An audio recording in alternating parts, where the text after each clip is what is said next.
Well, നമ്മുടെ കയ്യിലുള്ളത് nothing phone 3യും പിന്നെ ദേ ഈ 2 ആണ്. രണ്ടും അങ്ങോട്ടും ഇങ്ങോട്ടും മാറിപ്പോയി. This is 2, this is 3. ഇതാണ് നത്തിങ്ങിന്റെ ആകെപ്പാടെയുള്ള ഫ്ലാഗ്ഷിപ്സ്. Kind of. ഇവര് മറ്റുള്ള ബ്രാൻഡ്സിന്റെ പോലെ എല്ലാ ഇയറിലും ഫ്ലാഗ്ഷിപ്സ് പുഷ് ചെയ്യുന്ന ഒരു കമ്പനിയല്ല. ഇപ്പൊ ഈ ഫോൺ 2 റിലീസ് ചെയ്ത് 2 വർഷം കഴിഞ്ഞിട്ടാണ് ഫോൺ 3 റിലീസ് ചെയ്തത്. ഇനി അവരുടെ അടുത്ത ഫ്ലാഗ്ഷിപ്പ് 2027ലാണ് പുഷ് ചെയ്യാൻ പോകുന്നത്. അതായത് ഒരു വർഷം ഗ്യാപ്പിലായിരിക്കും ഇനി അവരുടെ ഫ്യൂച്ചർ ഫ്ലാഗ്ഷിപ്സ് പ്ലാൻ ചെയ്തേക്കുന്നത്. സോ നമ്മൾ നോക്കാൻ പോകുന്നത് ഈ ഫോൺ 2ഉം 3യും തമ്മിലുള്ള വ്യത്യാസങ്ങളാണ്. പിന്നെ അതുപോലെ തന്നെ ഇവരുടെ അപ്കമിങ് സ്മാർട്ട് ഫോൺ ആയിട്ടുള്ള ഫോൺ 4ൽ എന്തൊക്കെ മാറ്റങ്ങളായിരിക്കും അവർ കൊണ്ടുവരിക എന്നുള്ളതാണ്. ഇപ്പോൾ ഞാൻ ഈ രണ്ട് സ്മാർട്ട് ഫോൺ യൂസ് ചെയ്തിട്ടും എനിക്ക് ഇവര് അഡ്വർടൈസ് ചെയ്ത പോലെ ഒരു ഫ്ലാഗ്ഷിപ്പി ഫീൽ ഒന്നും ഇതിൽ നിന്ന് കിട്ടിയിട്ടില്ല. ഒരു ഒരു ബഡ്ജറ്റ് മിഡ് റേഞ്ചർ അല്ലാന്നുണ്ടെങ്കിൽ ഒരു ഫ്ലാഗ്ഷിപ്പ് കില്ലർ, ആ ഒരു റേഞ്ചിലൊക്കെയാണ് ഈ ഒരു സ്മാർട്ട് ഫോണിനെ നമുക്ക് കാറ്റഗറൈസ് ചെയ്യാൻ പറ്റുക. സോ ഫസ്റ്റ് തിങ് ഫസ്റ്റ്, ഇതിന്റെ ഈ ഡിസൈൻ.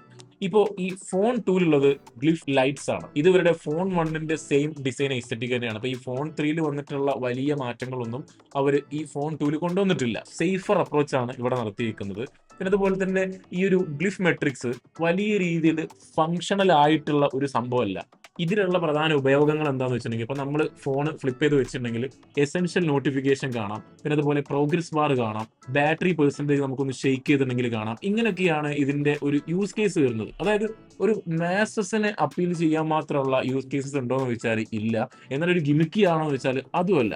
ഒരു പ്രോൺ ടു ഡിസ്ട്രാക്ട് അങ്ങനത്തെ ആൾക്കാർക്ക് വളരെ യൂസ്ഫുൾ ആയിട്ടുള്ള സംഭവങ്ങളൊക്കെ തന്നെയാണ് ഇതിന്റെ പിന്നിലുള്ള ഈ ഒരു ഗ്ലിഫിന്റെ പരിപാടികളൊക്കെ. അതിനെ ഒന്ന് മിനിമൈസ് ചെയ്തിട്ടാണ് ഇവര് ഈ ഒരു ഗ്ലിഫ് മെട്രിക്സ് ആക്കി കൊണ്ടുവന്നേക്കുന്നത്. ഇവിടെ ഒരു 3D ബട്ടൺ ഉണ്ട്. ഇത് വെച്ചിട്ടാണ് ഇതിനെ കൺട്രോൾ ചെയ്യുന്നത്. എന്റെ അഭിപ്രായത്തിൽ ഈ ഒരു ഗ്ലിഫ് ലൈറ്റ്സിനേക്കാളും കുറച്ചും കൂടി പ്രാക്ടിക്കൽ ആയിട്ടുള്ളത് ഈ ഒരു ഗ്ലിഫ് മെട്രിക്സ് ആണ്. കാരണം ഇതിൽ നമുക്ക് ഒരുപാടൊന്നും ചെയ്യാനില്ല. ഒരു ഒന്നുകിൽ നമുക്ക് ബാറ്ററി പെർസെന്റേജ് കാണാം, ടൈമർ വെക്കാം, അല്ലെങ്കിൽ എസെൻഷ്യൽ നോട്ടിഫിക്കേഷൻ കാണാം. ഇതൊക്കെയുള്ളൂ ഇതിൽ ചെയ്യാവുന്നത്. എന്നാലും ഈ ഒരു ഗ്ലിഫ് ലൈറ്റ്സിന് ഇപ്പോഴും ഒരു കിഡിലൻ ഫാൻ ബേസ് ഉണ്ടെന്നുള്ളതാണ്. കാരണം ഇത് ഒറിജിനൽ ഫോൺ 1ന്ന് ഇൻസ്പയർ ആയിട്ടുള്ള ഡിസൈൻ ആണ്. ആ ഫോൺ 1 ഇവരുടെ ലെജൻഡറി സ്മാർട്ട് ഫോൺ ആണ്. അപ്പോൾ അതിന് നല്ല രീതിയിൽ ഫാൻ ബേസ് ഉണ്ട്. അപ്പം ആ ഒരു ഡിസൈനിനെ ഇഷ്ടപ്പെടുന്ന ഒരുപാട് ആൾക്കാരുണ്ട്. എന്റെ അഭിപ്രായത്തിൽ in the sense of practicality glyph matrix തന്നെയാണ് നല്ലത്. ഇപ്പൊ അവർ 4A പ്രോയിലൊക്കെ ഗ്ലിഫ് മെട്രിക്സ് ആണ് കൊണ്ടുവന്നിരിക്കുന്നത്. അപ്പൊ എനിക്ക് തോന്നുന്നത് ഇവരുടെ ഫോൺ 4ലും ഈ ഒരു ഗ്ലിഫ് മെട്രിക്സ് തന്നെ ആയിരിക്കും അവർ ഇംപ്ലിമെന്റ് ചെയ്യാൻ പോകുന്നത്. അവരുടെ ബഡ്ജറ്റ് റേഞ്ചിലായിരിക്കും ഈ ഒരു ഗ്ലിഫ് ലൈറ്റ്സ് കാണാൻ പറ്റുക. പിന്നെ അതുപോലെ തന്നെ ഈ ഫോൺ 2ല് എക്സ്ക്ലൂസീവ് ആയിട്ടുള്ള ഒരു കിടിലൻ സംഭവം ഉണ്ട്. അത് ഈ ഫോൺ 3ൽ വന്നിട്ടില്ല. ഈ ഒരു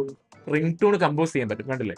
ഇതുപോലെ നമുക്ക് ഓരോ റിംഗ് ടോൺ കമ്പോസ് ചെയ്യാൻ പറ്റും. അത് ഒരു അടിപൊളി സംഭവമാണ്. അതായത് ഇവരുടെ ഓരോ സ്മാർട്ട് ഫോണിനും ഓരോ ക്യാരക്ടർ ഉണ്ട് എന്നുള്ളതാണ്. ഇപ്പൊ ഈ ഫോൺ 2 റിലീസ് ചെയ്തത് ഒരു റോ പവർ അല്ലെങ്കിൽ റോ പെർഫോമൻസ് റേഞ്ചിൽ പിടിച്ചിരിക്കാനും വേണ്ടിയിട്ടാണ്. അതായത് ഇതിന്റെ ക്യാമറ വെറും ഷോക്കാണ്, പക്ഷെ പെർഫോമൻസ് ഒരു രക്ഷയില്ല. ഫ്ലാഗ്ഷിപ്പ് ടയർ ചിപ്സെറ്റ് വെച്ചിട്ടാണ് അവർ അന്ന് ഇത് ഇറക്കിയേക്കുന്നത്. ഇറക്കിയ സമയത്തിൽ പ്രൈസിങ് സീനായിരുന്നു, പക്ഷെ ഓഫർ പ്രൈസിലൊക്കെ 40,000 38,000 ആ റേഞ്ചിലൊക്കെ നമുക്കിത് കിട്ടിയിരുന്നു. ഇവരുടെ ഏക പ്രശ്നം പ്രൈസിങ് മാത്രമാണ്. ബിക്കോസ് ഈ ഫോണൊക്കെ അവർ റിലീസ് ചെയ്തത് 80,000 രൂപക്കായിരുന്നു ഈ സാധനം റിലീസ് ചെയ്തത്. അതും ഫ്ലാഗ്ഷിപ്പ് ലെവലിലുള്ള ഒരു പെർഫോമൻസും ഡെലിവറി ചെയ്യുന്നുമില്ല. എന്നിട്ടും അവർ 80,000 പ്രൈസിങ്ങിലൊക്കെ ആയിരുന്നു ഇതിറക്കിയത്. പിന്നെ അതുപോലെ തന്നെ ഇവരുടെ കോസ്റ്റ് കട്ടിങ് നമുക്ക് ഈ രണ്ട് സ്മാർട്ട് ഫോൺ വെച്ചിട്ട് തന്നെ നമുക്ക് പറയാൻ പറ്റും. കാരണം ഇതിലുള്ള ഡിസ്പ്ലേ, എന്റെ അഭിപ്രായത്തിൽ ഈ രണ്ട് ഡിസ്പ്ലേ വെച്ച് നോക്കുകയാണെങ്കിൽ ഇതിന്റെ ഡിസ്പ്ലേ തന്നെയാണ് ഏറ്റവും വൈബ്രന്റ് ആയിട്ടുള്ള ഡിസ്പ്ലേ. ഔട്ട്ഡോർ വിസിബിലിറ്റി ആണെന്നുണ്ടെങ്കിലും എല്ലാ കാര്യത്തിലും ഇത് തന്നെയാണ് അടിപൊളി.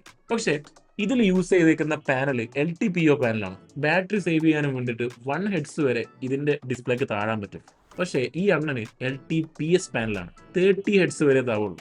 2025 അവർ ഫ്ലാഗ്ഷിപ്പ് ഡിവൈസ് ഇറക്കിയതാണ് LTPS പാനലും വെച്ചിട്ട്. കോമ്പറ്റീഷനിലുള്ള എല്ലാ സ്മാർട്ട് ഫോൺസും LTPO പാനൽ കൊടുക്കുമ്പോൾ ഈ അണ്ണനെ അതും വെച്ചിട്ടാണ് ഇറക്കിയത്. അതായത് ആൾക്കാർ നോട്ടീസ് ചെയ്യാത്ത പല ഭാഗങ്ങളിലും ഇവർ ഇതേപോലെ ചെറിയ ചെറിയ കോസ്റ്റ് കട്ടിങ്സ് നടത്തിയിട്ടുണ്ട്. ഡിസ്പ്ലേ മാത്രമല്ല, ഇതിന്റെ ഗ്ലാസ് പ്രൊട്ടക്ഷൻ ആയാലും ഗൊറില്ല ഗ്ലാസ് 7A ആണ്. പിന്നെ അതുപോലെ തന്നെ IP68 ആണ്. ഇതിന്റെ ചിപ്സെറ്റ് ആണെന്നുണ്ടെങ്കിൽ സ്നാപ്ഡ്രാഗന്റെ 8S Gen 4 ആണ്. അതായത് ഒരു ഫ്ലാഗ്ഷിപ്പ് കില്ലർ ലെവലിലുള്ള ചിപ്സെറ്റ് ആണ്. അതൊരു ഫ്ലാഗ്ഷിപ്പ് ചിപ്സെറ്റ് ഒന്നുമല്ല. അങ്ങനത്തെ കുറച്ച് ഏരിയാസിൽ ഇവരിങ്ങനെ കട്ട് ചെയ്ത് പിടിച്ചിട്ടുണ്ട്. അവർ അങ്ങനെ കട്ട് ചെയ്തിട്ടുണ്ടെന്നുണ്ടെങ്കിൽ ഈ 80,000 പ്രൈസിംഗിൽ ഇറക്കേണ്ട ആവശ്യമില്ലായിരുന്നു. ഒരു 60,000 70,000 ആ റേഞ്ചിലൊക്കെ ലോഞ്ച് പ്രൈസ് വെച്ചിട്ട് മെല്ലെ മെല്ലെ കുറച്ച് കൊണ്ടുവന്നാൽ മതിയായിരുന്നു. അതുകൊണ്ടാണ് ഇതൊരു പരാജയമായി മാറിയത്. പക്ഷേ ഇപ്പോൾ ഇത് നല്ല അട്രാക്റ്റീവ് പ്രൈസിംഗിൽ നമുക്ക് കിട്ടാനുണ്ട്. അതിനെ പറ്റിയിട്ട് നമ്മളൊരു വീഡിയോ തന്നെ ചെയ്തിട്ടുണ്ട്. മേലെ ഞാൻ ഐ ബട്ടണിൽ കൊടുക്കാം. അപ്പോൾ ഈ ഫോൺ 2ലുള്ള ക്യാമറ സിസ്റ്റമാണ് ഏറ്റവും വലിയ ഒരു പരാജയമായിട്ട് എനിക്ക് തോന്നിയുള്ളത് ഈ ഒരു സ്മാർട്ട് ഫോൺ. ഇതിന്റെ പ്രൈസിംഗ് ഒബ്വിയസ്ലി ഒന്നാമത്തെ കാരണമാണ്. രണ്ടാമത്തെ കാരണം ഇതിന്റെ ക്യാമറ സിസ്റ്റം ആയിരുന്നു. 50 മെഗാ പിക്സലിന്റെ ഡുവൽ ക്യാമറ സെറ്റപ്പാണ് വന്നത്. ടെലിഫോട്ടോ ലെൻസ് ഒന്നും അവർ കൊടുത്തിട്ടില്ല. ഒരു അൾട്രാ വൈഡും ഒരു മെയിൻ സെൻസറും വോയിസ് സപ്പോർട്ടഡ് ആണ്. ഫ്രണ്ടിലുള്ളത് ഒരു 32 മെഗാ പിക്സൽ സെൽഫി ഷൂട്ടറാണ്. ക്യാമറ പെർഫോമൻസ് പറ്റ ഷോക്കാണ്. ആ ഒരു ഏരിയ ഫോൺ 3ൽ ഫിക്സ് ചെയ്തിട്ടുണ്ട്. അതിന്റെ ഔട്ട്പുട്ട്സ് ഞാൻ ഷെയർ ചെയ്യാം. ഇത് ഫോൺ 2ലാണ് ഷൂട്ട് ചെയ്യുന്നത്. 4K സപ്പോർട്ട് ഒന്നുമില്ല, ഓൺലി HD 60 FPS അതുവരെ നമുക്ക് പോകാൻ പറ്റുള്ളൂ. ഫോൺ 3ലാണ് ഷൂട്ട് ചെയ്യുന്നത്. 4K 30 FPSലാണ്. എനിക്കൊന്ന് ഫോൺ 2നെക്കാളും ഫ്രണ്ട് ക്യാമറയിലും നല്ല രീതിയിൽ ഇമ്പ്രൂവ്മെന്റ്സ് ഇതിലുണ്ട്. കളർ ആക്യുറസി ആയാലും എല്ലാ കാര്യത്തിലും രാപ്പകൽ വ്യത്യാസം ഇതിൽ കാണാൻ പറ്റും. ക്യാമറയിൽ നല്ല രീതിയിൽ അവർ ഇമ്പ്രൂവ്മെന്റ്സ് കൊണ്ടുവന്നിട്ടുണ്ടെന്നുണ്ടെങ്കിലും ഒരു ഫ്ലാഗ്ഷിപ്പ് അല്ലാന്നുണ്ടെങ്കിൽ ഒരു സ്പെഷ്യൽ സംഭവമൊന്നും ഈ ക്യാമറ നമുക്ക് പ്രൊവൈഡ് ചെയ്യില്ല.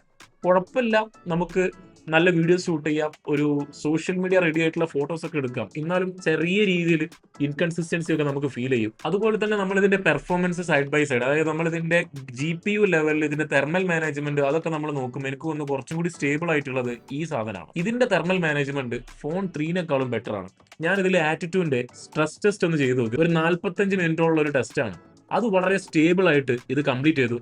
ഈ സാധനം അത് കംപ്ലീറ്റ് ചെയ്യാൻ പോലും പറ്റാതെ ഓവർ ഹീറ്റ് ആയിട്ട് ചെയ്യാൻ പറ്റാത്തത് ക്ലോസ് ആയി പോയി. പക്ഷെ ഈ അണ്ണന് അത് കംപ്ലീറ്റ് ചെയ്തു. നല്ല സ്റ്റേബിൾ ആണ്. തെർമൽ മാനേജ്മെന്റ് ഒക്കെ ഒരു രക്ഷയില്ല. അപ്പോൾ ഇതിൽ ഒരു പെർഫോമൻസ് ഓറിയന്റഡ് ആയിട്ടുള്ള അപ്രോച്ച് ആണെങ്കിൽ ഇവർ ഇതിൽ ഒരു ബാലൻസ്ഡ് അപ്രോച്ച് ആണ് കൊണ്ടുവന്നേക്കുന്നത്. കുറച്ച് ബെറ്റർ ക്യാമറ, കുറച്ചും കൂടി നല്ല ഇൻഹാൻഡ് ഫീല്, ഒരു കുറച്ചും കൂടി ബ്രൈറ്റർ ആയിട്ടുള്ള ഡിസ്പ്ലേ, അതൊക്കെയാണ് അവർ ഇതിൽ ഫോക്കസ് ചെയ്തേക്കുന്നത്. സോ ഇവരിതൊരു ഫ്ലാഗ്ഷിപ്പ് ഡിവൈസ് എന്നുള്ള രീതിയിൽ മാർക്കറ്റ് ചെയ്യാതെ ഒരു മിഡ് റേഞ്ച് അല്ലാന്നുണ്ടെങ്കിൽ ഒരു ഫ്ലാഗ്ഷിപ്പ് കില്ലർ റേഞ്ചിലൊക്കെയാണ് ഒരു മാർക്കറ്റിൽ പ്ലേസ് ചെയ്തെന്നുണ്ടെങ്കിൽ ഒരു വലിയ ഹിറ്റായി മാറിയാണ്. പിന്നെ അതുപോലെ തന്നെ ഇവരുടെ സ്മാർട്ട് ഫോൺസ് നമ്മൾ ഓപ്റ്റ് ചെയ്യുകയാണെങ്കിൽ ഒരുപാട് അഡ്വാൻറ്റേജ് നമുക്ക് കിട്ടാനുണ്ട്. ഇപ്പൊ ഈ ഫോൺ 2 ഇതിന്റെ ലാസ്റ്റ് സോഫ്റ്റ്വെയർ അപ്ഡേറ്റിലാണ് നിൽക്കുന്നത്. അതായത് ആൻഡ്രോയിഡ് 16ലാണ് ഇപ്പോൾ ഇത് വന്ന് നിൽക്കുന്നത്. 2027 വരെ സെക്യൂരിറ്റി പാച്ച് അപ്ഡേറ്റ് ഉണ്ട്. എന്നാലും ഇതിന്റെ OS എക്സ്പീരിയൻസ് ഇപ്പോഴും നല്ല രീതിയിൽ ഒപ്റ്റിമൈസ്ഡ് ആണ്. ആ ഒരു ഏരിയ ഇവന്മാര് ഗ്യാരണ്ടീഡ് ആണ്. അങ്ങനെ ഒരു ബ്രാൻഡ് ഇത്രയും നല്ല രീതിയിൽ ആൻഡ്രോയിഡിൽ ഒപ്റ്റിമൈസ് ചെയ്യുന്നുണ്ടെങ്കിൽ അത് പിക്സൽ മാത്രമേ ഉണ്ടായിരുന്നുള്ളൂ. ഇപ്പതേ ഇവന്മാരും ഉണ്ട്. നമുക്കൊരു ക്ലോസ് ടു പിക്സൽ എക്സ്പീരിയൻസ് തന്നെ പറയാൻ പറ്റും. അത്രയും അടിപൊളിയാണ് ഇതിന്റെ OS എക്സ്പീരിയൻസ്. പിന്നെ അതുപോലെ തന്നെ ഇപ്പം എന്റെ കയ്യിലുള്ള ഈ ഫോൺ 2 നല്ല രീതിയിൽ ഹാർഡ് യൂസ് ചെയ്തതാണ്. കണ്ടില്ല, മേലൊക്കെ പൊളിഞ്ഞേക്കാണ്. എന്നാലും ഇത് ഇപ്പോഴും നല്ല രീതിയിൽ വർക്കിംഗ് ആണ്. അപ്പോൾ കറക്റ്റ് പ്രൈസിംഗിൽ ഇറക്കിയിട്ടുണ്ടെങ്കിൽ ഇതും നല്ല രീതിയിൽ അവർക്ക് സെല് ചെയ്യാൻ പറ്റുമായിരുന്നു. ഇത് ആരെങ്കിലും ഫോൺ 2 ഒക്കെ യൂസ് ചെയ്യുന്നുണ്ടെങ്കിൽ താഴെ കമന്റിൽ നിങ്ങളുടെ എക്സ്പീരിയൻസ് എന്താണെന്നുള്ളത് താഴെ പറയാം. അതുപോലെ തന്നെ ഇവരുടെ കമ്മ്യൂണിറ്റി, നത്തിങ്ങിന്റെ കമ്മ്യൂണിറ്റി അടിപൊളിയാണ്, നല്ല സ്ട്രോങ് ആണ്. കാരണം ഈ ഫോൺ 2 ഇറങ്ങിയ സമയത്തിൽ ഏറ്റവും കൂടുതൽ ബാക്ക്ലാഷ് കേട്ടിരുന്നത് ഇതിന്റെ ഡിസൈൻ ആയിരുന്നു. കാരണം ഇതുവരുടെ ഫോൺ 1ന്റെ ഡിസൈനിന് ഏകദേശം സിമിലർ ആയിരുന്നു. അപ്പൊ നല്ല രീതിയിൽ ഇതിന്റെ ക്യാമറ സെറ്റ് ചെയ്യണം, അല്ലാന്നുണ്ടെങ്കിൽ ഡിസൈൻ മാറ്റണം എന്നുള്ള രീതിയിൽ നല്ല രീതിയിൽ ബാക്ക്ലാഷ് അവരുടെ കമ്മ്യൂണിറ്റിയിൽ വന്നിരുന്നു. അതിനുള്ള ഒരു റെസ്പോൺസ് ആയിരുന്നു ആക്ച്വലി ഈ സാധനം. അത് നല്ല രീതിയിൽ അവർ ഫിക്സ് ചെയ്തിട്ടുണ്ട്. ഡിസൈൻ ആയാലും ക്യാമറ ആയാലും നല്ല രീതിയിൽ മാറ്റം കൊണ്ടുവന്നിട്ടുണ്ട്. പ്രൈസിങ് മാത്രമേ ഒരു പ്രശ്നമായിട്ട് വന്നിട്ടുണ്ടായിരുന്നു. അതും കൂടി അവർ ഫിക്സ് ചെയ്ത് കഴിഞ്ഞാൽ വേറെ ലെവലിലോട്ട് ഇവരുടെ സ്മാർട്ട് ഫോൺ പോകുന്നുള്ളതാണ്. അതിനുള്ള ഉദാഹരണമാണ് ഇവരുടെ A സീരീസിന്റെ സെയിൽ. പിന്നെ അതുപോലെ തന്നെ ഈ ഒരു ഫോൺ 3ലോട്ട് വരുമ്പോൾ ഒരുപാട് യൂസ്ഫുൾ ആയിട്ടുള്ള ഫീച്ചേഴ്സ്. ഇപ്പൊ ഈ ഗ്ലിഫിന്റെത് നമ്മൾ പറഞ്ഞു, അതൊരു ഗിമിക്കി അല്ലാന്നുണ്ടെങ്കിൽ ഒരു തിൻ ലൈനാണ്. അതിനേക്കാൾ യൂസ്ഫുൾ ആയിട്ടുള്ള വളരെ അണ്ടർ റേറ്റഡ് ആയിട്ടുള്ള ഒരു സാധനം ഇതിന്റെ അകത്തുണ്ട്. എസെൻഷ്യൽ സ്പേസ് എന്ന് പറയും.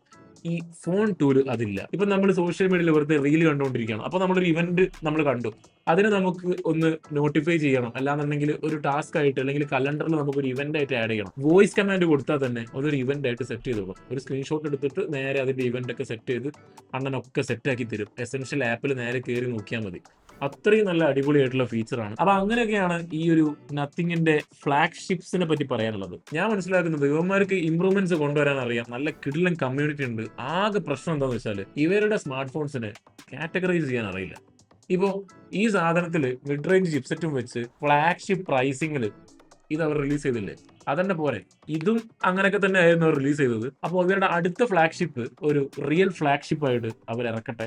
ഇനിയിപ്പോൾ അവർ ആ പ്രൈസിങ്ങിലാണ് അവർ റിലീസ് ചെയ്യുന്നുണ്ടെങ്കിൽ അത്രയും നല്ല ഫീച്ചേഴ്സിൽ ഫ്ലാഗ്ഷിപ്പ് ഗ്രേഡ് ചിപ്സെറ്റിൽ അവർ സംഭവം ഇറക്കട്ടെ. അപ്പോൾ നിങ്ങൾ നല്ല രീതിയിൽ സപ്പോർട്ട് ചെയ്യുക, കൂടെ നിൽക്കുക. നിങ്ങളുടെ അഭിപ്രായങ്ങൾ താഴെ കമന്റിൽ അറിയിക്കുക. അപ്പോൾ നമുക്ക് അടുത്ത വീഡിയോ കാണാം.